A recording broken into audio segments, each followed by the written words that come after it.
Good evening. I'm Jeff Bennett. Amna Nawaz is away. On the NewsHour tonight, movement on a crucial sticking point, whether Iran should be allowed to enrich uranium.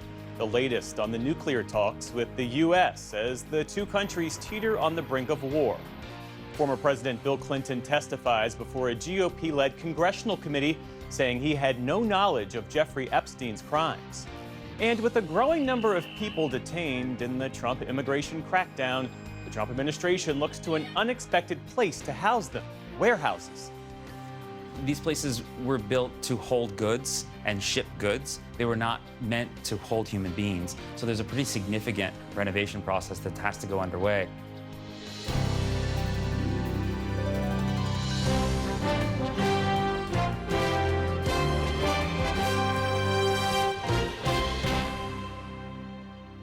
Major funding for the PBS NewsHour has been provided by Cunard is a proud supporter of public television. On a voyage with Cunard, the world awaits.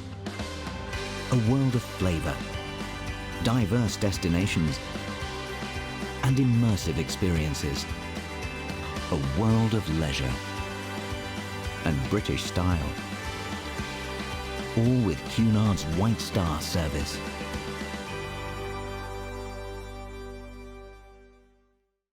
Friends of the NewsHour, including Jim and Nancy Bildner, and the Robert and Virginia Schiller Foundation.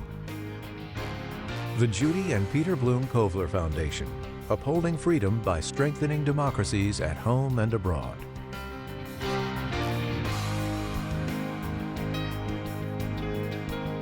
And with the ongoing support of these individuals and institutions.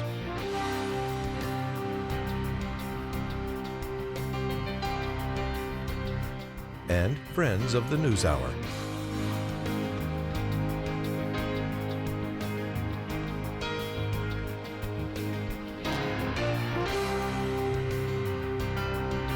This program was made possible by the contributions to your PBS station from viewers like you. Thank you. Welcome to the NewsHour. President Trump said today he was unhappy with the progress of diplomacy with Iran and suggested he may, as he put it, have to use the military. That came in contrast to a statement from the mediator of the talks who said they're making progress. And that's as the U.S. has deployed the largest military presence in the Middle East in more than 2 decades. Here's Nick Schifrin. Today, as the U.S. prepares for the prospect of war, President Trump did not hide his disappointment in U.S.-Iran nuclear talks. We're not happy with the negotiation. They just don't want to. They don't want to say the key words. We're not going to have a nuclear weapon. They have to say we're not going to have a nuclear weapon, and they just can't quite get there. And President Trump stuck to his demand that Iran not be allowed to create any nuclear fuel. They want to enrich a little bit. You don't have to enrich when you have that much oil. So I'm not happy with the negotiation. The man in the middle of that negotiation, mediating between Americans and Iranians, has been Omani Foreign Minister Badr bin Hamad al-Busaidi. Today, he met with Vice President J.D. Vance and other U.S. officials, and afterward told CBS's Margaret Brennan the talks were making progress. So there will be zero accumulation, zero stockpiling, and full verification. That suggests Iran has agreed not to store any nuclear fuel, but not necessarily to stop enriching entirely. Al-Busaidi also said that for the first time, Iran would agree to Americans verifying Iran's nuclear program. If I was President Trump, my only advice is just to give those negotiators enough room and enough space to really close these remaining areas that we need to discuss and agree upon. And if Israel carries out a strike, or if the U.S. carries out even a limited strike on the ballistic missiles, do you think that you could still get a nuclear deal done? Well, diplomacy can reach a deal. I don't think any other acts can solve this problem, really. But the momentum appears to be toward a strike. White House senior advisor Dan Scavino posted on social media a row of B-2 bombers, the same plane used in last summer's Iran strikes. And overnight, also precautions for possible war. The U.S. Embassy in Israel told its staff to consider leaving the country immediately. U.S. Ambassador Mike Huckabee wrote an internal email obtained by the Associated Press that said there was no need for panic, but, quote, those wishing to take authorized departure should do so today. Today, written in capital letters. And a U.S. official confirms to PBS NewsHour the military's top Middle East commander, Admiral Brad Cooper, briefed President Trump yesterday on options for a strike. There are negotiations scheduled for next week after yesterday's meeting in Geneva. Iran says technical talks are supposed to begin Monday. But the U.S. has assembled what President Trump has called an armada, the largest deployment of warships and aircraft in the Middle East in decades. And despite the mediator claiming progress, the U.S. has set the theater for an attack. For the PBS NewsHour, I'm Nick Schifrin.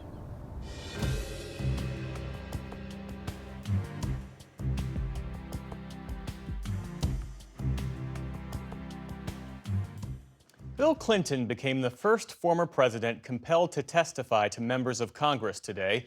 At a closed-door session in Chappaqua, New York, the House Oversight Committee heard from Clinton about his connections to the late convicted sex offender Jeffrey Epstein. Mr. Clinton said he did nothing wrong, adding, quote, I saw nothing that ever gave me pause. Republican Chairman James Comer spoke late this afternoon. I will have to say that President Clinton answered every question or attempted to answer every question. We can talk about some of his answers in more detail, and I'm sure once the video is released and the transcript's released, not only will you, but a lot of people in America will have more questions about some of the answers that were given. The former president's testimony comes a day after the committee questioned his wife, former U.S. Secretary of State Hillary Clinton, for more than 6 hours. She said she had no new information about Epstein and had never met him. Joining us now is our congressional correspondent, Lisa Desjardins. So, Lisa, what did President Clinton say today behind closed doors? This was extraordinary. The former president testified for nearly 7 hours. He did say, as you indicated, that he knew of no wrongdoing. And specifically in his opening statement, I want to read another quote that he had. He wrote, not only would I have not flown on Epstein's plane if I had known any inkling of what he was doing, I would have turned him in myself. Now, photos in the Epstein files, though, show some of the relationship between the two men. Clinton flew on Epstein's plane roughly 24 times. That was part of the work for the Clinton Foundation that he was doing after leaving office. Now, Democrats on the committee both defended the former president, but also sharply questioned him. President Clinton, as of today, has not been accused of a crime. There are not public files available that accuse him of a crime. Whereas there are publicly available documents that do allege a crime of President Trump. But it is very well established that President Clinton had a relationship with Jeffrey Epstein and Ghislaine Maxwell. We'll return to the Trump question in a minute, but one other thing that Republicans said today was that they're investigating whether Epstein was part of some foreign intelligence operation targeting some public officials in America. So what is known about Clinton's relationship with Epstein? Right. Now, this is something that's important because Clinton said in his opening statement that he had a brief acquaintance with Epstein. But we know that they knew each other at least 10 years, going back to when President Clinton was in office in 1993. And Ghislaine Maxwell said she introduced them. There was something transactional. President Clinton, with his foundation, needed wealthy donors. He also needed a way to travel around the world. Epstein and his plane provided some of those things, but it wasn't all business. There are photos in the Epstein files that show, for example, President Clinton in a hot tub with a woman whose face has been blacked out to keep her anonymous. Clinton did also write a note in that infamous 2003 birthday book for Epstein, talking about friendship in that. And to this idea that Clinton never had any inkling that there was anything wrong, the actor Kevin Spacey was on one of those flights, on several flights in Africa with Epstein and Clinton. And he said in an interview a few years ago that he saw young girls on those planes with Clinton and Epstein, and he was worried about the public risk for Clinton. Clinton says he never saw that. On the politics of this, you have the Republicans who lead this committee trying to, in some way, make the Clintons the face of this. You also have Democrats now trying to subpoena President Trump, which would be unprecedented. Right. There are civil court examples where Clinton and Trump have both been in civil court, either as president or as former presidents. But the subpoena aspect of this is interesting if President Trump is subpoenaed. Really, it could be a constitutional question. But there's more to it now because Republicans are not even asking President Trump to testify. We know that he had a long association with Epstein, and whether he did wrongdoing or not, the Republicans say no.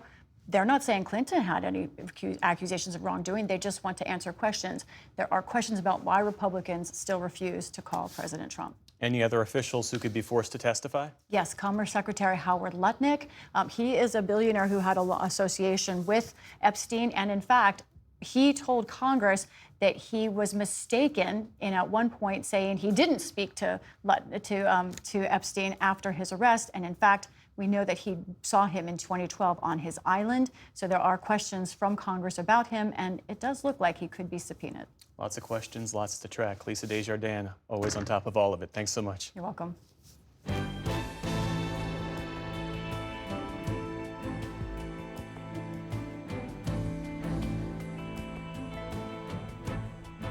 In the day's other headlines, Pakistan's defense minister says his country is engaged in an open war with Afghanistan after the neighboring countries exchanged attacks last night. Pakistan accused the Taliban government in Afghanistan of harboring militant groups, which it says launched strikes across the border in Pakistan. For its part, Afghanistan denies enabling terrorism and says Pakistan broke a previous ceasefire agreement the two sides reached back in October. Whenever aggression has occurred against Afghanistan, the Islamic Emirate has always tried to resolve the issue through dialogue and mutual understanding. However, each time, the aggression has persisted. In Pakistan's largest city, Karachi, residents there voiced support for the strikes. The point is, when faced with aggression, you have to respond. Pakistan is a sovereign state, and our nation expects us to defend it. Tensions between the two sides have been boiling for months after border clashes in October. Israel's High Court ruled that aid groups can continue operating in the Gaza Strip. The ruling reverses an earlier government decision that barred the groups for refusing to comply with new Israeli rules. It comes as 5 people were killed in Israeli drone strikes on 2 separate police checkpoints today. Israel says they were in response to a violation of the fragile ceasefire by Hamas. At a funeral today for some of those killed, family members said that the truce has done little to stop the violence. Those 3 dead are among a number that continues to rise every day. As Israeli violations continue, they have not stopped since the signing of the truce agreement. Meantime, some Palestinians from the West Bank were denied entry into Jerusalem for the second Friday of Ramadan prayers. Israeli authorities had said they would only allow up to 10,000 Palestinian worshipers amid tightened security across the city. Defense Secretary Pete Hegseth says that Scouting America will change several policies to maintain Pentagon support, including one targeting transgender youth. The Texas-based organization is keeping its new name rather than returning to Boy Scouts, and it will continue its service for some 200,000 girls. But in a video posted to social media, Hegseth said the group will require its members to use their, quote, biological sex at birth and not gender identity, and that the Pentagon will end its support of the organization if it fails to comply. These and other changes that Scouting America's leadership committed to will hopefully result in a rededication to the foundational ideals that have defined Scouting for generations: duty to God and country, leadership, character, and service. Meantime, in Kansas today, 2 transgender men are suing the state over a new law that requires that gender markers on a driver's license or birth certificate match a person's sex at birth. The Kansas law is the first such measure in the nation. Democratic lawmakers say they are stunned and deeply alarmed following yet another instance of a laser being used to shoot down a drone near the U.S.-Mexico border. It happened yesterday near Fort Hancock in West Texas. The drone belonged to Customs and Border Protection, and the incident prompted the FAA to temporarily suspend flights. In a joint statement, the agencies and the Pentagon described the drone as a, quote, seemingly threatening unmanned aerial system operating within military airspace. It follows a similar incident earlier this month that grounded commercial flights in nearby El Paso for a few hours. NASA's plan to send astronauts back to the moon is getting a revamp. The agency says it's adding an extra practice mission to its Artemis flight lineup next year, with a goal of 1 or even 2 lunar landings in 2028. The shakeup comes just days after NASA's Artemis II moon rocket returned to its hangar for repairs. We shouldn't be comfortable with the current cadence. We should be getting back to basics and doing what we know works. So how are we going to buy down risk? NASA Administrator Jared Isaacman said the new plan will inject momentum into the program by reducing years-long gaps in between flights. In that way, it will be similar to NASA's fast-paced Apollo program, the first that brought humans to the moon more than a half-century ago. The financial technology company Block is cutting 4,000 of its 10,000 employees as it embraces the use of artificial intelligence. The 40% cut is one of the most dramatic steps taken by a tech company directly because of the use of AI.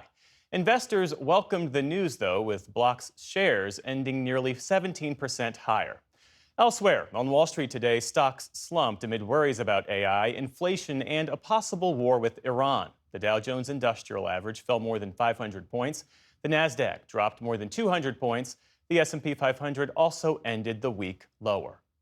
And there was an unusual scene at Washington's Reagan National Airport today as a former U.S. president joined with his fellow travelers in waiting out a flight delay. Joe Biden's Secret Service detail gave him away as people lined up to take pictures with the nation's 46th president. Mr. Biden was flying to South Carolina for an event. The flight was delayed by fog. Once on board, the former president greeted his fellow passengers as they filed past. His seatmate only realized who he was when she sat down. She told a reporter she felt like she was about to cry as she shook hands with the former president. The two chatted throughout the flight. And we have a passing of note from the world of music. Singer-songwriter Neil Sedaka has died. They say that breaking up is hard to do. Known for his hits including Breaking Up is Hard to Do, Calendar Girl, and Oh Carol, Sedaka's work was a staple of radio stations in the 60s and 70s. A Brooklyn native, Sedaka initially pursued classical music, but as a teenager fell in love with the pop songs of the era. He went on to forge a 6-decade career in the business, racking up hits and 5 Grammy nominations. Luminaries like Elvis Presley, Frank Sinatra covered his work, and Sedaka continued performing well into his 80s. His family said they are devastated by his sudden passing. Neil Sedaka was 86 years old. Still to come on the NewsHour, Paramount outbids Netflix, paving the way to take over the Warner Brothers media giant. A leading AI firm pushes back on the Pentagon, why the tech company refuses to remove safety guardrails. And David Brooks and Jonathan Capehart weigh in on the week's political headlines. This is the PBS NewsHour from the David M. Rubenstein studio at WETA in Washington, headquarters of PBS News. The standoff between the artificial intelligence firm Anthropic and the U.S. government escalated sharply today. President Trump lashed out at the company's leadership and directed all federal agencies to stop using Anthropic's products. And the Pentagon designated the company a supply chain risk to national security. William Brangham joins us now with more. William? That's right, Jeff. Anthropic had long said that it didn't want the U.S. military using one of its programs for any fully autonomous weapon systems or for any mass surveillance of American citizens. Negotiations were ongoing this week, but the president's order seems to have brought them to an end. The Pentagon's designation would bar any company that does business with the Department of War from doing any commercial business with Anthropic. For more on what this could mean, we are joined by the University of Pennsylvania's Michael Horowitz. He previously worked in the Defense Department, where he wrote the Pentagon's policy on artificial intelligence weapon systems.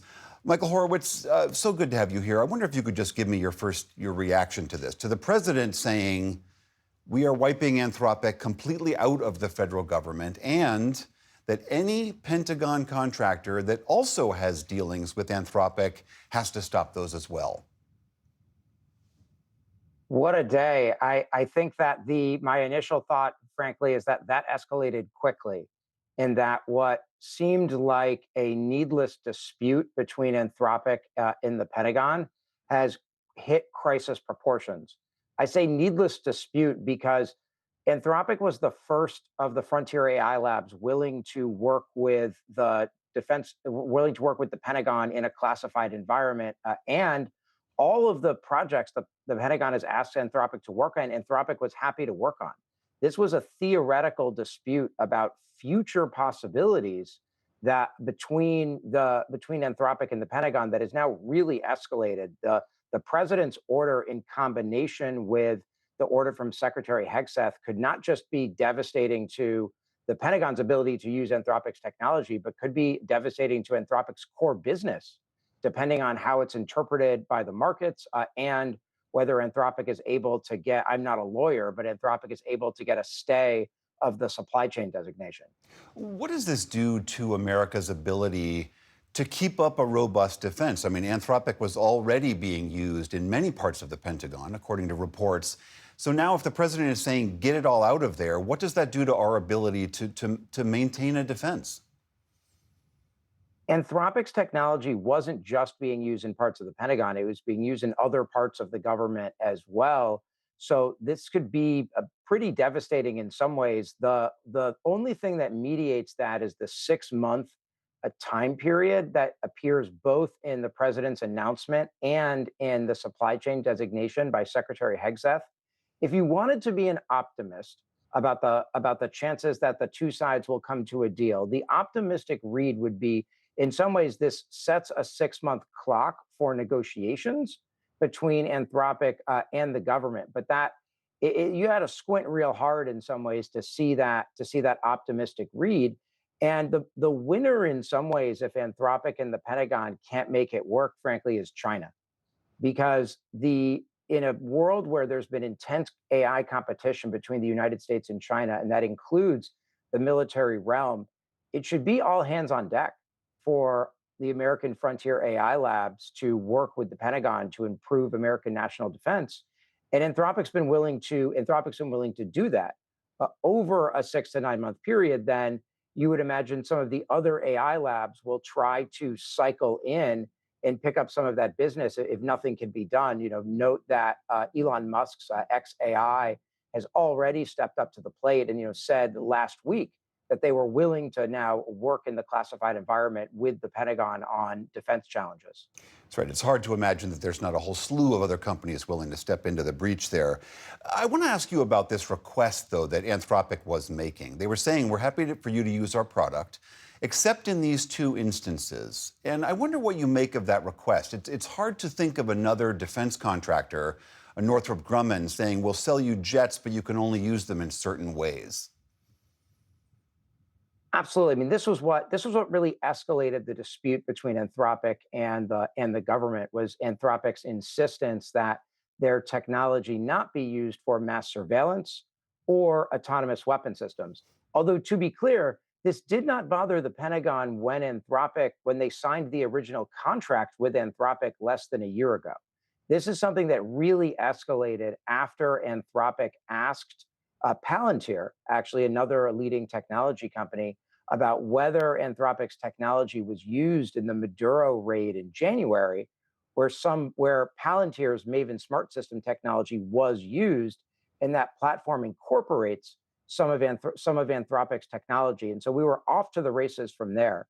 In some ways, this is a dispute about personalities and about the role of government masquerading as a policy dispute, because in a normal atmosphere, Anthropic would decide they want to work on some issues for the Pentagon, but not other issues. And the Pentagon would hire Anthropic to work on some things, but not other things. It would find other vendors.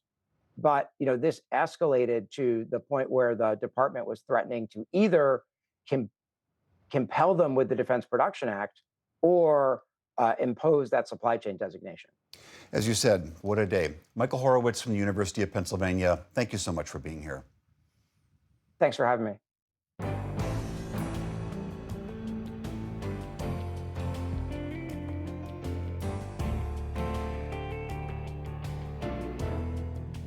Paramount and Warner Brothers Discovery reportedly signed an agreement today on a $110 billion deal, a merger that will make Paramount one of the largest media empires in the world. It happened after a dramatic turn of events and after Netflix walked away from its proposal to buy out Warner Brothers. Paramount could now control 2 key movie studios, multiple streaming platforms, major intellectual property brands, along with television and cable channels, and 2 of the biggest news operations on television, that's CBS and CNN. But this isn't a done deal yet, as it's now under investigation and awaiting regulatory approval. For more on all of this, we're joined now by Robin Farzad, host of Public Radio's Full Disclosure. It's always great to see you, Robin. Thank you, Jeff. So we will get to the concerns about the media consolidation regarding this deal, but on the specifics of the deal itself, when Netflix said that this offer was no longer attractive, what was that really about? Was it just about the price or deeper concerns about taking on Warner Brothers' debt and its market exposure? I think Netflix got every signal from this White House and the FCC and Donald Trump being explicit and both with kind of background suasion that by far, he prefers Paramount and the Ellisons taking this over. He's obviously cast aspersions on CNN, which is a small part of the economics of the broader Warner Brothers Discovery franchise, but it's a lightning rod for him. And he'd like to see CNN under new ownership, ideally friendly to the persuasions of Donald Trump. So this wasn't about the offer price, it was about Trump putting his thumb on the scale. Yeah, because Netflix has so much money. And by the way, this ceased to be uneconomic a while ago, like a bidding war, and it's happened in the history of LBOs and massive mergers and acquisitions. Indeed, Warner Brothers Discovery itself is like, you know, they say there's something about Mary, there's something about Warner. For 25, 26 years, everybody has been mega merging, acquiring, stripping, flipping it off to other people. It was AOL, it was AT&T, that this Discovery disaster, and now it's being sold off to another multi-billionaire. It's been certainly an ill-starred asset to own. So what does Paramount get by acquiring it? You get this holy grail of a mega streaming app, right? Paramount Plus or whatever it is, and its predecessor's app, you know, Showtime and the other things, they're known as the kind of the third tier apps. But if you smash HBO Max or whatever they're going to call it into this, think about Game of Thrones, Sex and the City, The Sopranos, that superior IP, you suddenly have a value proposition vis-a-vis a Netflix or an Amazon or an Apple to say, hey, we're big players. We deserve your 25 or 30 bucks a month. You should cancel the other players. So this is something that Disney is currently duking out. It had acquired massive Fox assets. Amazon and Apple obviously have unlimited amounts to play in this. Google, which owns YouTube. It's a whole different Hollywood than it was just even 10 years ago. The Ellisons' close proximity to President Trump drawing scrutiny. Could that relationship shape the regulatory process? I think it could, in that every indication has been that it's going to get smooth sailing, right? The FCC is okay with it. You saw what the acquisition of Paramount and maybe kind of the hush money paid out what it was for CBS News. And there are potentially some scalps that are going to have to be delivered in this with CNN. There's fear there. Again, CNN by itself is hugely profitable. It's diminishing, but its competitive bogey right now is the New York Times. It's not these other issues. It's not this bottleneck of leadership or ownership or big tech money coming in. The bigger perception is that this was done for political reasons, to fast track the acquisition of much more important and profitable film and studio and streaming assets. And what does it mean that one family potentially could own so much media and entertainment? And to say nothing else of TikTok, which Larry Ellison and Oracle control 15% of. We are in that era right now. If you think about Elon Musk coming in and making an uneconomic acquisition of Twitter, did it matter in the end? Did it bankrupt him? He might have $1 trillion SpaceX IPO. Washington Post and Jeff Bezos, was $250 million supposed to be meaningful to a person maybe worth $200 billion? He still gutted that. It's a really treacherous time. As you see with the stewardship of the Ellisons and CBS News, they're willing to cut where others didn't cut before, and there's going to be no shortage of debt and cost-saving synergy expenses in this, and a tremendous amount of fear and loathing in Hollywood, in CNN. It's just been a pretty lost decade for all of media and entertainment. Robin Farzad, always good to speak with you. My pleasure.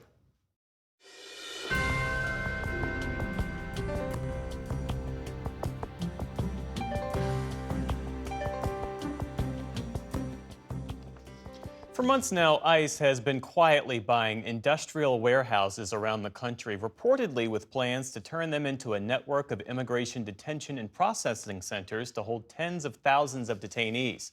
Our White House correspondent, Liz Landers, begins our coverage with a look into how the national and at times local controversy is playing out in one small Maryland community. And especially in our last A national controversy lands on the agenda of a small Maryland city during an otherwise mundane weekly meeting. The Hagerstown City Council and mayor represent about 45,000 residents, but the broader community is bracing for the arrival of as many as 1,500 mostly undocumented migrants. This huge warehouse right here was recently purchased by Immigration and Customs Enforcement as a detention facility. This is more than 800,000 square feet, and if it opens, it could be one of the largest detention facilities of its kind in the country. During a couple of visits over a week, we saw anti-ICE vandalism, but no visible signs of ICE itself. We ran into Doris Kyle Shami and her husband Greg as we left the site. The administration is ruining this country and is tearing apart communities that we need, and they're good people. You know, this has got to stop. Locally, the facility will be primarily regulated by the Washington County Board of Commissioners. All in favor by saying aye. Aye. Protesters interrupted their meeting earlier this month, shortly after the board unanimously agreed to a resolution welcoming ICE. Nobody ever expected it to become a place of residence. We listened last week as the city's utility director briefed the council on its limited but critical role governing the facility. Our authority starts and stops with the water. In the audience, community members on both sides of the national and now local debate. I don't think it's a good thing for Hagerstown if we get that. I think it's a great thing. Hagerstown needs as much help as it can get in increasing the income per person. Having this facility will do that with jobs. If there are people that are being held in this facility who haven't broken the law other than being in this country illegally, are you okay with that happening? I am engaged to a man who is a political refugee from Bolivia who was naturalized as an American citizen. So for me, it's really personal that people come to this country legally. From the things I've heard that are going on in some of the other ICE facilities, I definitely don't want that in my community. I'd love to see the city do everything they can to fight this. Given our council and our mayor, I'm not sure that they will. ICE already spent $102 million purchasing the warehouse. The Department of Homeland Security responded to our questions with a statement touting its economic benefits and reading in part, quote, "These will be very well-structured detention facilities meeting our regular detention standards. Sites will undergo community impact studies and a rigorous due diligence process to make sure there is no hardship on local utilities or infrastructure." We know who bought it, but we don't know what is actually going to happen there. Bill McIntyre, Hagerstown's nonpartisan mayor, notes that while the city does have limited authority over water and the new facility will almost certainly need to secure a greater allowance, he's not eager to pick a fight between his small town and a giant federal agency. We have never denied water to anyone. So if you do deny this, does the federal government look at this as a political move? And are we opening ourselves up to, litigation? Earlier this week, Maryland's Attorney General sued the Department of Homeland Security and ICE, saying that the administration failed to conduct an environmental review or seek public input or provide explanation for the purchase, which is required by law. Joining us now is Douglas McMillan, a reporter for The Washington Post, who's done extensive reporting about these ICE facilities. Thank you for joining us. Thanks for having me. Let's start with the size and scope of this. Can you give us an idea of ICE's efforts to create this system of detention centers throughout the country? Yeah, so they're going all around the country. We're seeing this happen all the way up in New Jersey, New Hampshire, all the way down to Orlando in Florida, all the way out west. They're trying to build places in Kansas and Oklahoma. This is all over the country. They're focusing on warehouses they can find a little bit outside of large towns. So we're finding these about 45 minutes to an hour outside of large city centers. And they're trying to fix these near logistics hubs where it's easy to move people in and out of the city. So we think that ICE officials have stated that their objective is to make the system of detention and deportation more efficient. And the current acting director of ICE, Todd Lyons, has actually compared his aspiration to Amazon's system of moving packages. He said, we want to be able to move humans around the country as efficiently as Amazon ships packages. What's the overall cost of this? How much is the Department of Homeland Security and ICE spending on this? So they're projecting to spend $38 billion. That involves buying the warehouses. Many of them cost around $100 million. That involves significant upgrades and retrofitting these warehouses to basically turn what are empty, vacant shells of buildings into a kind of functioning detention center with housing units, recreation areas, kitchens, outside basketball courts. They want to kind of like build these out and spending a lot, up to $150 million for a single facility in some cases. Many of these warehouses are currently just massive empty buildings. We saw this one in Hagerstown, and apparently there are only 4 toilets in this huge 800,000 square foot plus facility. What is the process going to look like for making these habitable for people? Yeah, I mean, these places were built to hold goods and ship goods. They were not meant to hold human beings. So there's a pretty significant renovation process that has to go underway, and ICE wants it done really rapidly. So it's going to be a challenge. For one example, a lot of these are distribution centers built for a company like Amazon, where a lot of trucks would have been pulling up to these large bay doors. And so many of these facilities have dozens of bay doors around the perimeter of the building. That's not a very secure feature if you want a detention center to hold people who are not going to be able to escape. So one of the first things they might have to do is brick up all of those bay doors. Another thing that a lot of these facilities have is going to be a challenge is that they are built on a thick concrete slab, which is going to make it extra hard to install plumbing and to install wiring and to install kind of the workings of a building that you're going to need when you're talking about holding thousands of people. So it's going to be a pretty complex job. What's your reporting on the timeline that ICE has for this? How long is it going to take them to be able to convert these warehouses? So it's really rapid. They want this whole system of up to 24 facilities to be up and running by the end of the year, essentially. And we've heard internally there's been a lot of debate over that time frame, and that even some companies that they've worked with for many years, like Geo Group and CoreCivic, were the 2 largest detention contractors in the country, that they've been pushing back and saying that this timeline is too aggressive. The administration has found some of these warehouses that they've purchased in areas that are Republican communities. What has been the reaction in those places? Yeah, so I spent time in one of these facilities down in Social Circle, Georgia. It's a small town, 45 minutes east of Atlanta. It's projected to be one of the first mega detention centers. Like they're going to turn one of these warehouses and turn it into a detention center holding up to 8,500 people. The people there were really worried and scared and nervous about what this means for their town. A lot of them say that they support the president and they voted for the president, and they generally agree with his immigration agenda, and they agree that illegal immigrants should be locked up and deported from the country, but that they don't think that this makes sense for them. And just quickly, how has the administration handled some of the pushback in some of these places? So very different. In some places, they've just been completely quiet, and they've gone about their business just simply buying the facilities and moving forward with their plans to put these up, not really kind of giving any mind to the protests and the pushback. In other places, it seems like they have acquiesced and they have actually come to the table. We've seen a few examples now. Just this week, Marsha Blackburn in Tennessee announced that ICE was canceling its plans to host a detention center in her state, in Tennessee.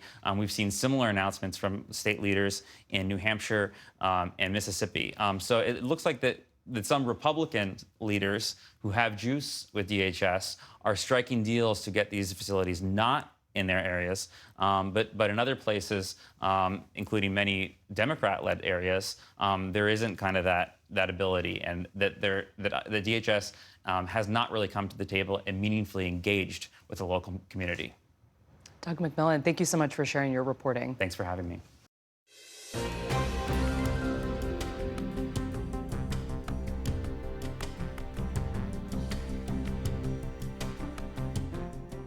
President Trump is visiting Texas today, where 3 of his supporters are battling it out in that state's Senate primary election set for next week.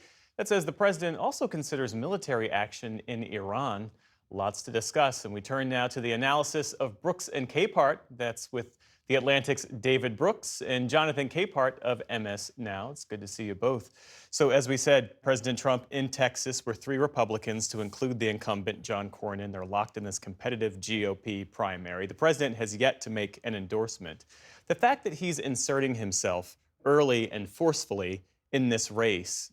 Does that suggest that he's still the GOP kingmaker, or that he's trying to demonstrate that he is? A little of both, maybe a little more of the latter. The Texas race, to me, is the most interesting Senate race in both parties, because it gets at the core debate right at the middle of both parties. On the Democratic side, you have Jasmine Crockett, who's an aggressive, progressive fighter. And then you have James Tallarico, who is more moderate, is trying to revive the religious left. And so the argument on the Democratic side is, do we want somebody who will just go to the mat and take down these Republicans, or do we want somebody who will be conciliatory and win over people from the center? And that is the core debate in the Democratic Party. On the Republican side, you've got Ken Paxton, who has been scandal-plagued since nursery school. And then you've got John Cornyn, who is not the most exciting bulb in the Senate, but a standard issue Republican. And so the Paxton race in particular, and he'll probably come out first, but force a runoff, shows that there's still some juice if he does really well in MAGA. If he doesn't do really well, and if Wesley Hunt or Cornyn do well, then that's a sign the Republican Party is beginning to move on. Jonathan, what stands out to you in the Crockett v. Tallarico matchup?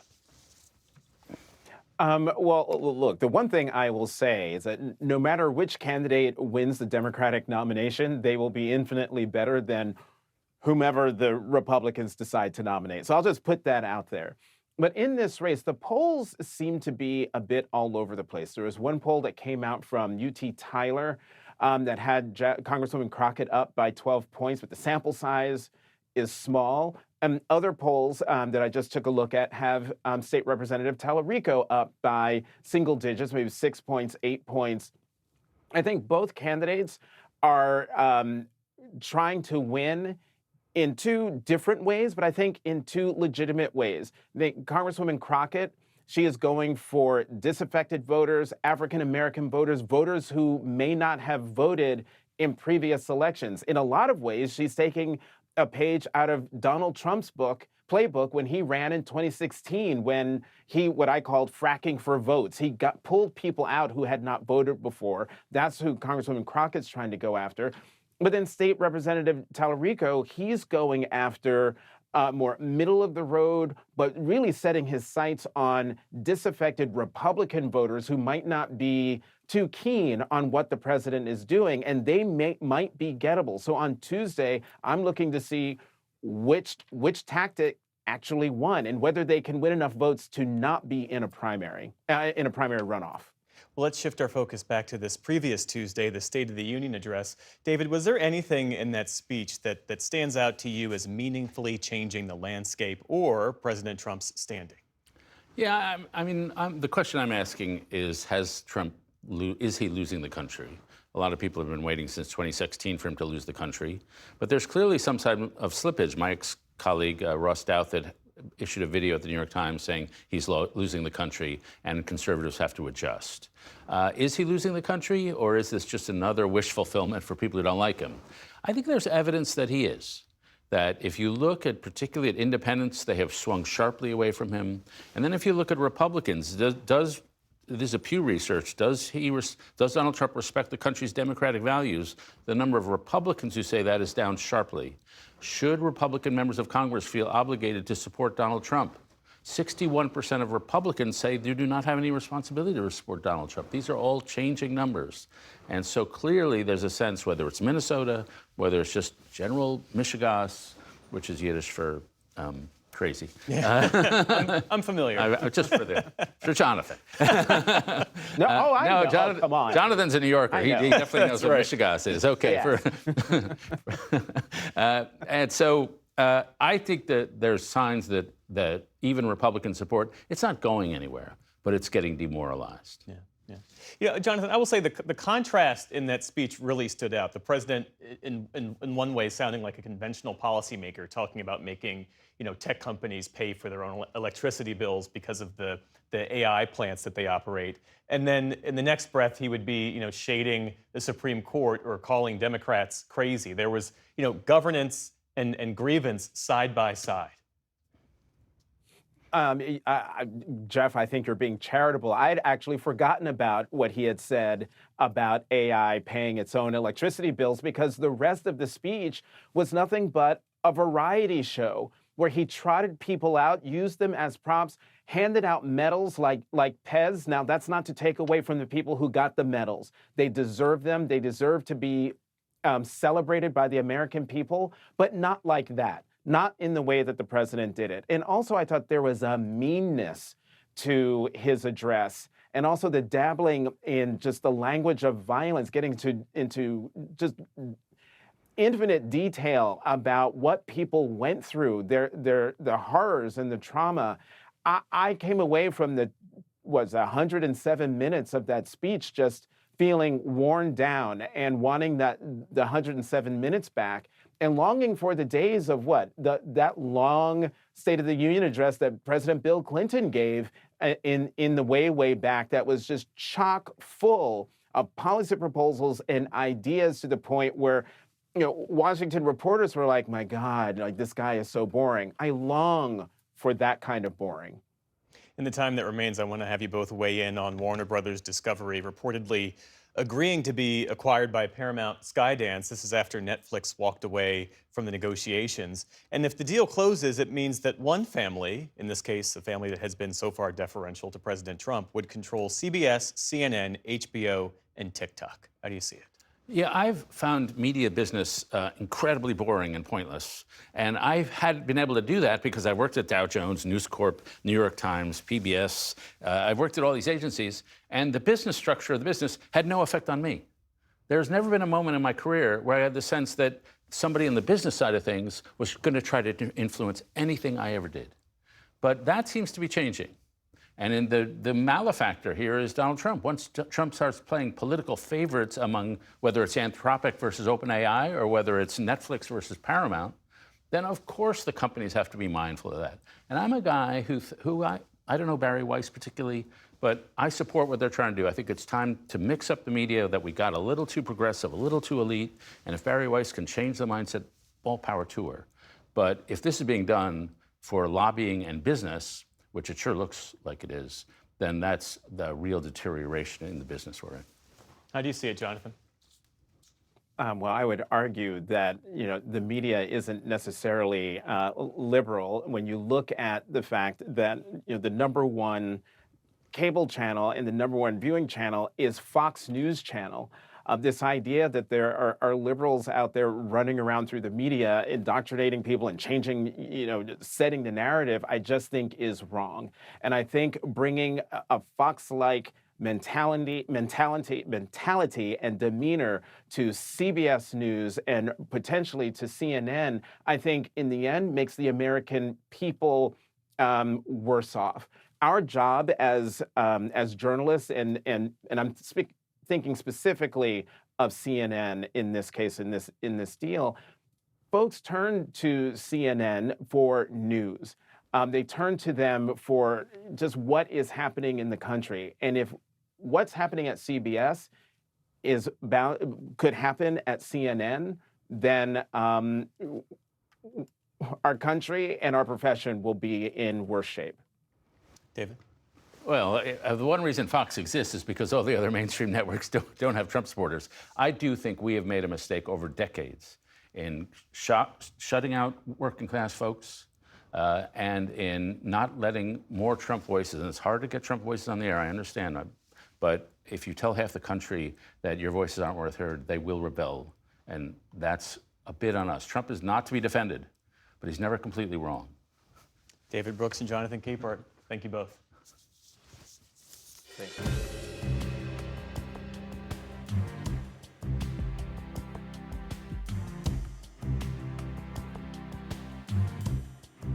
And now, a lighter story to end the week. In a zoo outside Tokyo, one monkey has pulled heartstrings around the world after forming an unexpected friendship. Stephanie Tsai has the story. It's a story of rejection, vulnerability, and the animal instinct for companionship. It helps that the central character is an unbearably cute monkey, a 7-month-old macaque in Japan's Ichikawa City Zoo named Punch. Abandoned by his own mother shortly after birth, zookeepers handed Punch a stuffed animal. Never mind that the orangutan is a different species, he's hardly let go of it since. This soft toy has quite long fur and several easy places to hold, and it looks like a monkey. We thought that it looking like a monkey might help Punch integrate back into the troop later on. Watch as baby Punch is dragged around like a chew toy, escaping to the comfort of his protector, using him for cover. Videos like these have sparked an outpouring of love and sympathy from the more evolved primates among us. Nobody wants to be his friend. But he has plenty of friends on TikTok. Hashtag Hang In There Punch has gone viral. The spectacle has drawn massive crowds to the zoo, and there's a run on the stuffed animal at IKEA. He's become such an idol-like figure already, so I hope he stays lively and continues being an idol. It's not by any means a replacement for a mother, and it's not going to give the animal the attachment that it sort of needs in order to develop. But it does give sort of an avenue to retreat to that might, in the moment, reduce those stress responses a little bit, allowing him to feel a little bit less of that anxiety and stress. Alison Behe is a primatology expert at Australian National University. She says the other monkey's ornery attitude toward Punch tracks. Japanese macaques live in very strict matrilineal dominance hierarchies, which means there are dominant families and there are subordinate families. Dominant animals show aggression, subordinate animals respond appropriately with sort of a subordinate signal, and then everyone stays happily in their place in the hierarchy. So while it does look like bullying and it looks quite confronting because it's an infant and because their mother has rejected or abandoned them, it is just a sort of a normal part of macaque society to have that sort of aggression as normal social behavior. But there are reasons to hope. More recently, Punch seems to have made a breakthrough. He's starting to make actual monkey friends and taking cues from adult monkeys on how to shelter from the rain.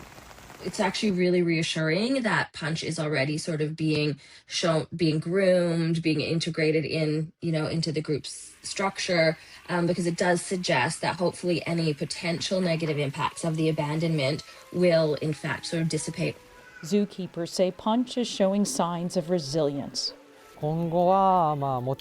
It depends on how Punch's confidence develops going forward. But recently, he's been spending less time with the stuffed toy day by day, and he's interacting with the other monkeys more. If things carry on like this, I think there will come a day when he no longer needs his stuffed toy. As cute as their relationship is, they'll know Punch is really okay when he finally gives up his beloved surrogate. For the PBS NewsHour, I'm Stephanie Sy. Well, be sure to tune into Washington Week tonight. A look at the growing calls for one of President Trump's top cabinet members to testify about his ties to Jeffrey Epstein. This week on Horizons, our William Brangham and his panel examine the risks and rewards of having an AI companion. And coming up on Compass Points this weekend, Nick Schifrin sits down with President Trump's former envoy to Ukraine, the retired Lieutenant General Keith Kellogg, as the war starts its 5th year. Here's part of that conversation. You often argue that Russia is not winning in Ukraine, and you recently said that Russian President Vladimir Putin is looking for a way out, but he can't psychologically get there. Why do you think Putin's looking for a way out, and what could that look like? Well, I think when you look at just the sheer numbers alone, first of all, when I say he can't get his way out of it, he's not winning. And what I mean by not winning is he's really never gone beyond the land he's got right now. He's suffered between 1.2 and 1.4 million casualties, dead and wounded. So I think he's got himself to a problem where he can't really get out based on the losses he's taken, the equipment he's taken, and he's driven himself to be a regional power, not a full power. So I think he doesn't want to become a Nicholas II, the last Tsar of Russia, where somebody shoots him. But I think he's worried about the fact that he's had those losses. The people haven't turned on him yet. But if you keep sustaining losses like that, eventually you're going to move into the area which we call White Russia, which is west of the Urals. Yeah. And then the people are going to start saying, hey, what's going on here? And then you start to see the military bloggers right now saying, what's going on? What's our strategy? And I think they've reached a point after 4 years of war where their frontline units have been mauled. They don't have the military capacity to be able to continue the offensive beyond where they've gone. And it's sort of like a trap. And he's going to say, well, I've got to get a victory. If I don't get a victory, somebody's going to probably try to eliminate me. A fascinating conversation. You can watch the full discussion on Compass Points on your local PBS station or on our YouTube page. And that is the NewsHour for tonight. I'm Jeff Bennett. For all of us here at the PBS NewsHour, thanks for spending part of your evening with us, and have a great weekend. Major funding for the PBS NewsHour has been provided by the ongoing support of these individuals and institutions, and friends of the NewsHour, including Kathy and Paul Anderson, and Camilla and George Smith. The Walton Family Foundation, working for solutions to protect water during climate change so people and nature can thrive together. On an American Cruise Line's journey, travelers can experience the maritime heritage of the Maine coast and New England islands. Our fleet of small cruise ships explores seaside villages, private harbors, and historic lighthouses, while experiencing the local customs and cuisine that define New England. American Cruise Lines, proud sponsor of PBS NewsHour. The William and Flora Hewlett Foundation, for more than 50 years advancing ideas and supporting institutions to promote a better world at hewlett.org.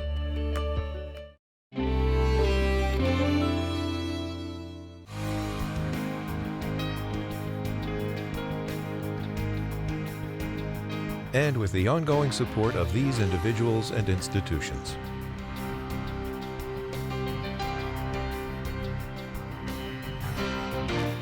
And friends of the NewsHour.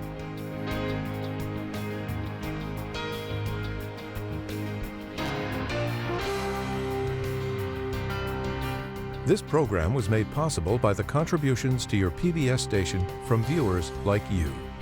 Thank you.